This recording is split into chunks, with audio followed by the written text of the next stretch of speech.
Hey folks, as you know, I purchase Victron energy products, and at the same time, from time to time, I'll sell the Fangperson stuff. I got a message on WhatsApp yesterday from David Alsina threatening to bring legal action against me for promoting Fangperson. And there was a strike against me on YouTube saying that they took the video down, that it was a copyright violation. So when I asked David Alsina, because it was the XTM, not even a Victron product, he said Fangperson was a copyright, the name Fangperson was a copyright violation, and I should take down all the videos that mentioned Fangperson, and I should not buy anything from them. The balls of Victron. So guess what? I won't even buy anything from Victron anymore. I'm going to go to Schneider Electric, and I start purchasing stuff from Schneider Electric. So that's my little 2 cents. When this manufacturer decided they're going to exert muscle and then threaten us, the little guy, instead of going against the manufacturer that's making the product. So if you've had the same experience, please post a comment below.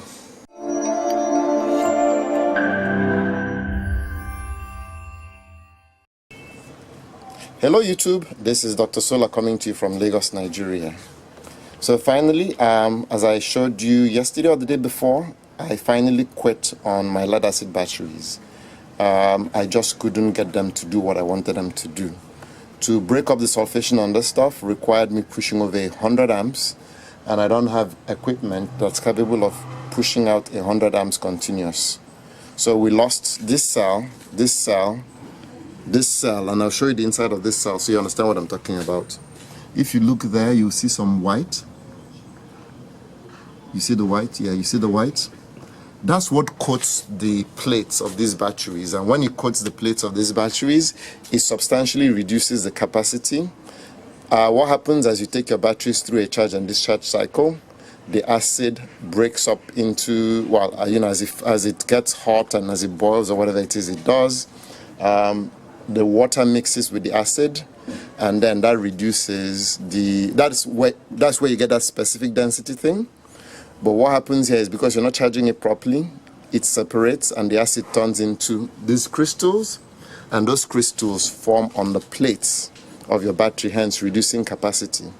To get that to break, you need to be pushing over 100 amps, and that's not happening from me. I did put Epsom salt in some of them. On this one, it broke up the sulfation, but there was some damage to the plates, and I'm not sure we could recover that damage. Same thing happened on, I put Epsom salt on this one, I put Epsom salt on this one, but I didn't charge it, and I put Epsom salt on these as well. So it was a worthwhile experiment, but the amount of money I put into it is not justified by the kind of returns I got, which was nothing. So we will convert this into a 24-volt cell. We'll remove the bad cells. Instead of trying to reinvent it, we'll remove the bad cells. If we find another forklift that has the same challenge, then we'll bring those cells from that into this one, and then we'll make it 48 volts. If not, then I have to find a 24-volt inverter and then go through this process all over again. So I'm going to take you inside and show you what I've done. I've gone back to my lithium-ion batteries, and I got the Delhi Green. Well, they're supposed to be Delhi Green. I guess they sold them to someone else, but the person didn't pick them up, so now they belong to me. So we're going to go inside and I'll show you what we've done, okay? Hello YouTube, so we are back. So what we've done is we have our lithium-ion batteries back on again. As you can see, our trusty Nissan Leaf. We don't have our BMS yet. They're still stuck in customs. We should have them. I'll pay for them today and we should have them tomorrow. But what we've done is we've added the balancers. These are 2S balancers, and I think they could do up to 6 or 8 amps. So we have 14 of them, one for each of our cells. And what they do is they would transfer from the cells that are high to the cells that are low. No, yes, something like that. And then they could use up to anywhere between 6 to 10 amps to do that. So I'm pretty psyched. This allows us to keep our batteries in balance.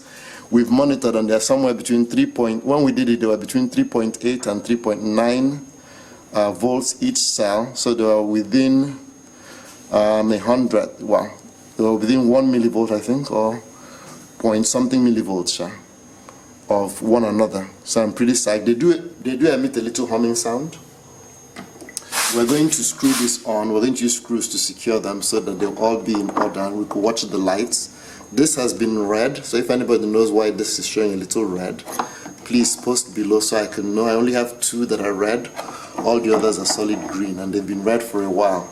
So I don't know if it'll take a while to correct or if it's going to remain that way for the rest of its life. But we'll tie this up so by the next video I do, this should be relatively clean. So now, like, we're running our grow watt. 54.8 is a voltage we didn't see before with our lead acid battery. Sorry, it's taking a little bit of time to focus. So we have some PV on it. As you can see, it's powering using PV and it is charging the batteries, I believe. Let me see. Bear with me, I'm still trying to figure this thing out. So our batteries are 54.8 volts, batteries at 5 amps, I guess, is going in or out. So our load is 365, which is 7.7%. Let me see what our PV is doing and I'll see if we're... And our PV is only producing 130 watts, so we're pulling out of our batteries right now. So we're pulling about 200 watts out of batteries as per this. However, we do also have a charge controller here that's pulling something and that's actually pushing something in, and this one here is putting in 226 watts. So if you look at our battery monitor says we're putting 8.11 amps in. Let me see if you can focus here. Yep, 8.30 amps, and that's 456 watts into our batteries right now. So folks, I am back to lithium. I don't know if I'll do lead acid batteries again. It was painful, it was torture, it was noisy, it was smelly, and the amount of energy you put in there does not measure relative to what you pull out of it. So if you can avoid them, please do. I was very excited when I got them, and then after going through all the expenditure, it just wasn't worth my while. If you like what you see, please give me a thumbs up. If you can give me an answer as to why this is red while all the others are green, these 2 are red and everyone else is green, then please post it below. Once again, this is Dr. Solar coming to you from Lagos, Nigeria.